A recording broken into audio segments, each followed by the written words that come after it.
புதுசா ஒரு பைத்தியம் கிளம்பி இருக்கு. டாக்டர் திவாகர் என்ன டாக்டர்னு தெரியல, எத்தனை மணி டாக்டர்னு தெரியல. இந்த முத்தி போன முள்ளங்கி ஒரு பிசியோதெரபிஸ்ட் அப்படின்னு அதுவே சொல்லிக்குது.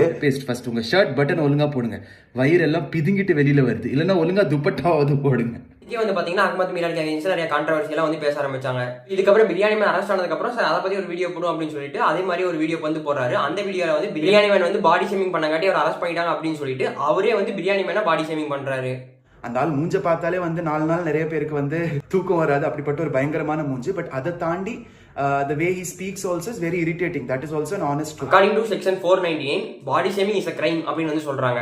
அதாவது ஒரு பர்சனை உடல் ரீதியா நம்ம கேலி செஞ்சோம்னா அது வந்து சென்சிட்டிவா இருக்கிற பீப்புள்ஸ்க்கு சூசைட் பண்ற அளவுக்கு மனநிலை போயிடும் அப்படின்னு வந்து சொல்றாங்க. 2022 கணக்குப்படி பாத்தீங்கன்னா பாடி ஷேமிங்கால பாதிக்கப்பட்ட 74% ஆஃப் பீப்புள் வந்து கமிட்டட் சூசைட் அப்படின்னு வந்து ஒரு ஷாக்கிங்கான ரிசல்ட் வந்து நமக்கு தெரிய வருது. எத்தனையோ பேர் வந்து டாக்டர் திவாகரோட ஆக்டிங்கை வச்சு ட்ரோல் பண்ணிருக்காங்க. அதனாலதான் அவர் வந்து ஒரு ரீச் கிடைச்சது அப்படின்னு